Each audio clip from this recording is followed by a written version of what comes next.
मैं हूं आलिया, आप देख रहे हैं मेरा प्रोग्राम ब्रेकिंग बैरियर्स। आप सबको अपने प्रोग्राम में वेलकम करती हूं। आज हमें हमारे प्रोग्राम में ज्वाइन कर रहे हैं प्रोफेसर डॉक्टर इश्तियाक अहमद साहब स्वीडन से। डॉक्टर साहब, thank you so much for joining my show. Thank you very much as always for inviting me.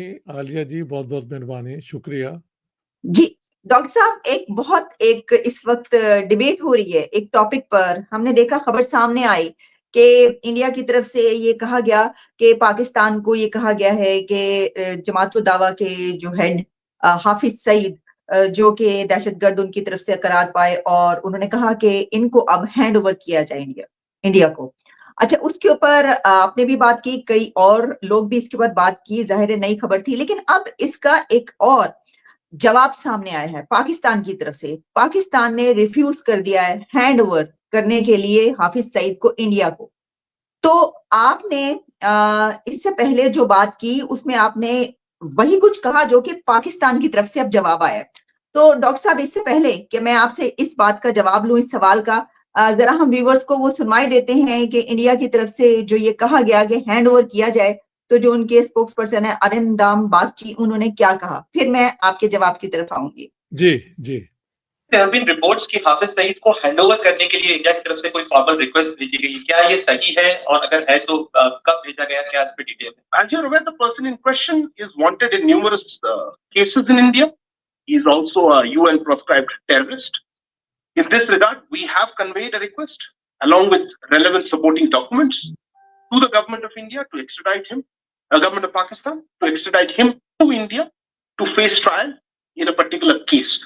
I think that is what you were referring to. So yes, we have of course been flagging the issue of activities that he's been wanted for. In this case, you specifically mentioned whether we wanted to extradite him. Yes, there has been a request sent to face trial in a particular case. This is a recent request. Well, I'm file number. just some time ago, some weeks ago. तो doctor साहब, उन्होंने कहा कि सम weeks ago हमने पाकिस्तान से ये request की थी। तो डॉक्टर साहब, एक तो ये कि बताइएगा कि जो जवाब आया मुमताज जहरा बलोच साहिबा की तरफ से, उसको जरा एक्सप्लेन कीजिए कि क्या दोनों कंट्रीज के बीच जो ट्रीटी नहीं है, तो इस बिना पर ऐसा कुछ भी नहीं हो सकता? फिर उस तरफ से ये क्यों कहा गया, और अब आगे क्या किया जा सकता है? देखें, अगर तो एक्स्ट्रेडिशन की फॉर्मल ट्रीटी हो तो फिर under international law you are under obligation कि आप उसको पूरा करें। लेकिन पाकिस्तान ने कई ऐसे केसेस को जहाँ पे कोई, मेरे ख्याल अमेरिका के साथ हमारी, आई एम नॉट श्योर, एक्स्ट्रेडिशन की कोई है नहीं, तो इन्होंने कई पकड़ पकड़ के वो जो थे तालिबान, वो हैंड ओवर कर दिए थे अलकायदा के लोग। तो पाकिस्तान के ऊपर जब प्रेशर होता है किसी का, एक बहुत पावरफुल स्टेट का, तो वो मनवा भी लेती है।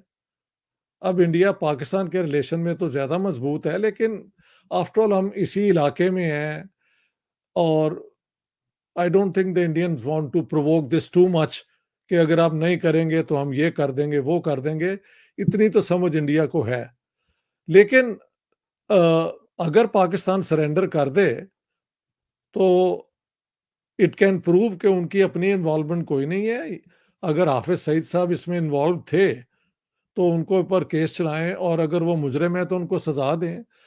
मैंने ये फ़खर यूसुफजई से जब प्रोग्राम हुआ था, मैंने कहा था कि पाकिस्तान कभी हैंड ओवर नहीं करेगा, क्योंकि हाफिज सईद से फिर वो बकवा लेंगे ना सारे कनेक्शंस जो, क्योंकि हाफिज सईद खुद तो ऑपरेट नहीं थे कर सकते जब तक उसके साथ कोई ना कोई ये रोग स्टेट, डीप स्टेट के अंदर लोग इन्वॉल्व ना हो।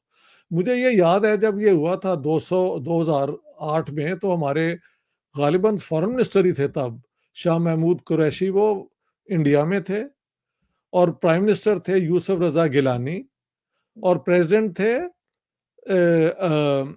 आसिफ जरदारी। तो उस वक्त तो ये हुआ भी था कि यूसुफ रजा गिलानी ने कहा था कि ठीक है, हम इंडिया के साथ कोऑपरेट करते हैं, और उधर से फिर डॉजियर भी आ गया, सारा प्रूफ आ गया। तो लेकिन वो फिर हमारी डीप स्टेट ने पुट द फुट डाउन के नहीं, नो कोऑपरेशन। तो हालांकि ये था कि हमारे जनरल क्या नाम था उनका यार, पाशा, कि वो जाएंगे इंडिया और ये सारा कुछ होगा। शायद वो आईएसआई के हेड थे तब। लेकिन somehow that did not happen. ये बहुत बड़ा एक, देखें वैसे तो इंडिया में टेररिज्म हमारी तरफ से बहुत करवाई गई है, लेकिन जब आपने बॉम्बे में जाके पहले एक ट्रेन इन्होंने उड़ा दी थी, 173 पीपल वर किल्ड, उसके अंदर क्योंकि आम वो ट्रेन पे जाने वाले लोग थे मेरे आपकी तरह, तो कोई ज्यादा शोर नहीं मचा। 2008 26 नवंबर को जब इन्होंने किया तो उनके जो फाइनेंशियल और उनके जो हाई प्रेस्टीज इंस्टीट्यूशंस हैं, ताज होटल उनका एक लैंडमार्क है, और फिर इस किस्म के कई और जगह भी हैं, एक मशहूर कैफे भी है। तो उनको उन्होंने तो अब फिल्म भी एक बना दी है जो मैंने देखी है, जिसमें नाना पाटेकर शायद हैं, इज द मेन पर्सन। जी हाँ जी, हाँ जी वो मैंने देख ली हुई है। और मैं क्योंकि पिछले साल गया था तो मेरे दोस्त राजन खन्ना अपनी वो तो मोहब्बत में ले गए कि आपको कॉफ़ी पिलानी है वहाँ पे ताज होटल में। लेकिन ऑनेस्टली जब मैं वहाँ एंटर हो रहा था तो I was feeling embarrassed and ashamed कि यार आम लोग आ रहे हैं, जा रहे हैं। हाँ जी, तो आप अंदर जाके गन्स लेके बगैर पूछे, बगैर किसी को आइडेंटिफ़ाई किए, आप गोलियाँ चलानी शुरू कर देते हैं। उसमें औरतें भी मारी गईं, शादीशुदा जोड़े मारे गए, ये जो अपना टूरिस्ट जो आके ठहरे हुए थे वो भी मारे गए। यार कोई अक्ल होनी चाहिए। आपने अगर ये इतना बड़ा जुर्म करना है तो टारगेट तो कोई आप रखे ना, किसको मारना है? If you want you can go and hit, I am not saying कि ऐसे करना चाहिए, लेकिन जिस तरह अब ये इन्होंने किया है, हमास वालों ने जाके इज़राइल में वहाँ पे इनडिस्क्रिमिनेटली भी लोग मार दिए हैं। वही हमने किया जाके, वहाँ पे इन्होंने इस तरह they created mayhem, they created so much bloodshed. और देन मैं 2009 में भी गया था, तब भी मैंने ये सारी जगह देखी थी। लेकिन इस दफ़ा we went into have coffee, but honestly वो मुझे कॉफ़ी पे लेके गए थे, आई वाज़ फीलिंग अशेम्ड कि यार यहाँ मैं भी बैठा हो सकता हूँ। हाँ जी, कोई आके सही गोलियाँ मारना शुरू कर दे बगैर वजह के। तो पाकिस्तान की तरफ से ये जो हरकतें हुई हैं ना, हाफिज सईद तो फ्रंट के आदमी है ना, he was the head of the Lashkar Taiba at that time. अब वो जमात दावा के हैं, ठीक है, लेकिन जाहिर है जो हेड होता है किसी ऑर्गेनाइजेशन का, उसी को रिस्पॉन्सिबल पकड़ा जाता है ना। जब ठीक ये नाज़ी जर्मनी में जो ये हुआ तो न्यूरमबर्ग ट्रायल में उन्होंने जो मिनिस्टर थे हिटलर के, उनको उन पे केस चलाया, हर बंदे पे तो नहीं ना चलाया। तो अगर केस चलाना है तो हाफिज सईद पे चलेगा, लेकिन सही पाकिस्तान वो दे नहीं सकता। आई थिंक अनलेस कोई अमेरिका इतना प्रेशर डाल दे और पता नहीं क्या हो जाए एंड देन भी, लेकिन वो कैसे हो सकता है, क्योंकि हाफिज सईद से रास्ता निकलेगा बाकी लोगों तक। समझ सही रहे हैं डॉक्टर ना? साहब, बात हाँ जी, निकलेगी तो फिर दूर तलक जाएगी। और वो कहते हैं ना, बात तो सच है मगर बात है रुसवाई की। परवीन झाकिर ने रुसवाई जो की, कहा हाँ, था। तो वो जी तो बहुत बड़ी रुसवाई की है। कोई जी एक इश्क में दचका नहीं लगा, ये तो कई सौ लोग इन्होंने मार दिए हैं नहत्ते भाई। हाँ, सही। हाँ, अच्छा डॉक्टर साहब, जिस तरह अभी आपने कहा, देखिए अगर हम पास्ट पे नजर डालें तो कौन-कौन से लोग हैं जो उठाकर नहीं दे दिए गए। तालिबान के हवाले से भी अभी जिस तरह बात की कि कई दफा पता चलता है कि जनाब अच्छा वो हुआ था तो वो उनको हैंड ओवर कर दिया गया, वो उनको यहाँ दे दिया अल-कायदा के गया। तो किए सर हमने, अल-कायदा के जी, किए हैं, जी बिल्कुल, हाँ, सर, अगर आपको याद हो, एमल कांसी से लेकर और कौन-कौन बिल्कुल। से नाम, फिर कहा जाता रहा आफिया सिद्दीकी को भी मुशर्रफ दौर में उठा के दे दिया गया। तो अगर इस तरह की ट्रीटी कोई नहीं होती, तो क्या तब भी ये लोग दे दिए गए? तो अब ऐसा नहीं हो सकता। अमेरिका का डंडा हो तो ये सब कुछ वो करवा लेते हैं, ये मसला है ना। क्योंकि वो एक अच्छा। सुपर पावर है और पाकिस्तान को पालते ही वो रहे हैं। हुँ, तो वो तो नस-नस से पाकिस्तान की वाकिफ़ है ना कि किसको कब दबाना है अपना काम करवाने के लिए। आपको पता नहीं, आपको याद हो या ना हो, ये रेमंड डेविस ने हुँ। निकल के ये हमारे यहाँ वो मुजांग चुंगी में जी, जी। 2 पाकिस्तानियों को मार दिया था। जब उसे पुलिस स्टेशन लेके गए तो वो थानेदार को और बाकियों को झाड़ रहा था, यार ये क्या बात हुई? और हुँ। फिर उसको अमेरिकन छुड़ा के भी ले गए, हालाँकि वो कातिल था, वो पाकिस्तानियों का कातिल था। ये तो इंडिया के कातिल है ना, इंडियन लोगों के, हाफिज़ सईद की ऑर्गनाइज़ेशन, वो तो ठीक पाकिस्तानियों का कातिल था।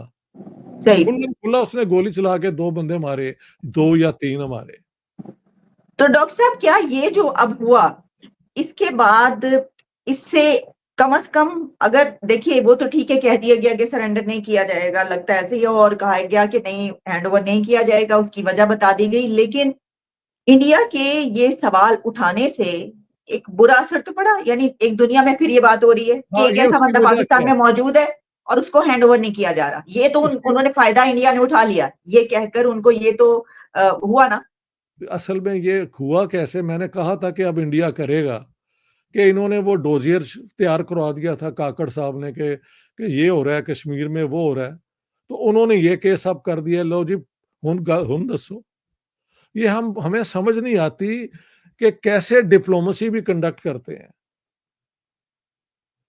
वो कहते हैं लेट द, एक अंग्रेजी की कहावत है कि जो चीजें ये बिल्कुल अब पब्लिक में नहीं है, उनको वहां ही रहने दो, दोबारा ये मुर्दे उखाड़ के ना लाओ। तुम उखाड़ के उनके लाओगे, वो तुम्हारे ले आएंगे। और उन्होंने अब हम पे वही दोबारा डिप्लोमेटिक इनिशिएटिव ले लिया। वो हमारा डोजियर ना तो किसी ने मानना है, ना किसी ने देखना है। लेकिन ये डिमांड जो इंडिया की है, ये तो सारी दुनिया के सामने मानी गई है।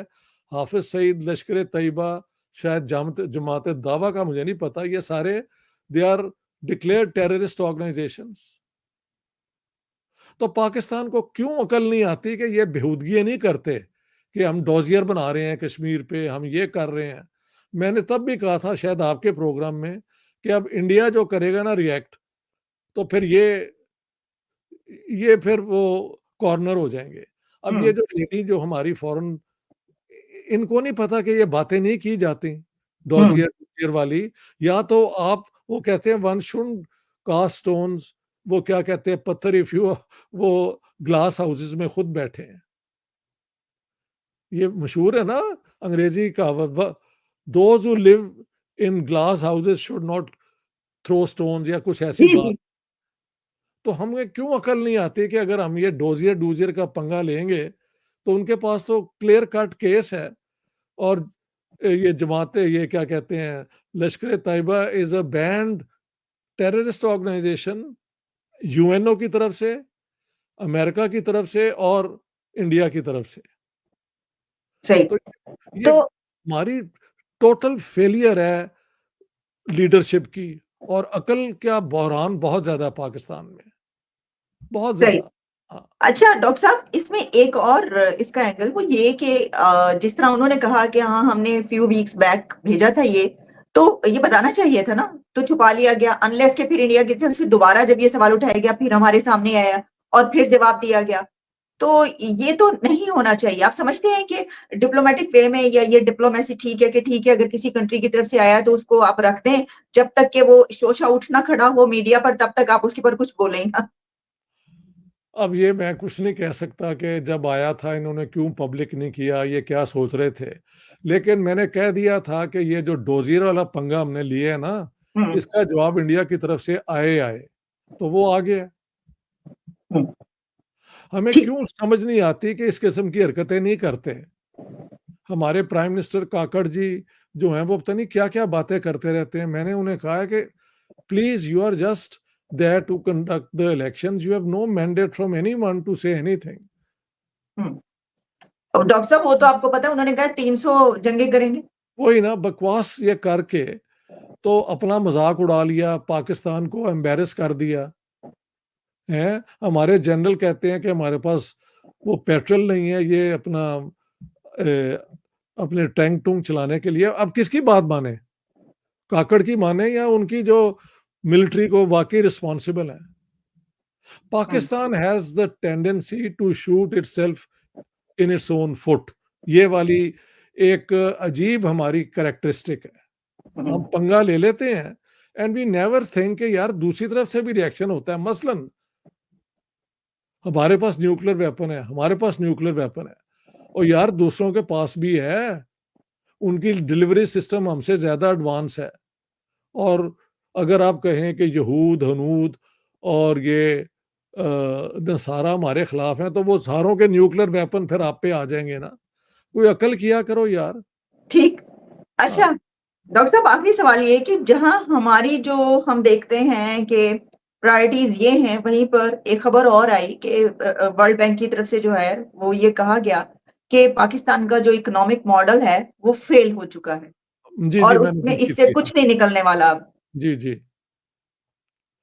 तो ये बिल्कुल ऐसे ही है। अब वो जो हैं आसिम मुनीर साहब ने कहा है कि we want the green revolution, हम ये करना चाहते हैं, वो करना चाहते हैं, गुड। आई एम सेइंग ये पॉजिटिव बातें हैं, लेकिन उसके लिए पूरा माहौल क्रिएट करना पड़ेगा। सिर्फ बातों से कुछ भी नहीं होता। आप अपने प्राइम मिनिस्टर को कहें, यार अपने लगाम में रहो, इससे बाहर ना निकलो, फ़िज़ूल बात ना करो, हमें इसको और करने दो। उससे कुछ करवा दिया, किसी से कुछ करवा दिया, हैं जी? और अब पंगा ये हो गया कि हमको पता नहीं आता। मैंने तो अपने वो वो क्या कहते हैं, फॉरेन मिनिस्ट्री को ये भी सुना है कहते हुए, for the first time that we want good relations with India. ये तो खुशी की खबर है। हम्म। हाँ, लेकिन अब कहने की क्या ज़रूरत है अगर आप पहले डोज़ियर बना रहे थे उनके खिलाफ?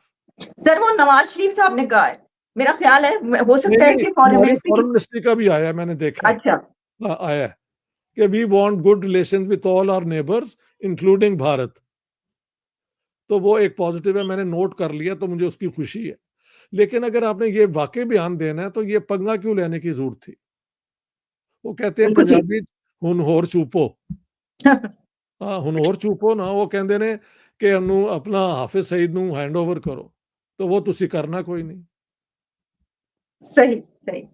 तो डॉक्टर साहब thank you so much for your precious time. बहुत-बहुत शुक्रिया, आइंदा भी आपसे बात होगी। बड़ी मेहरबानी। बहुत थैंक यू। शुक्रिया। Thank you.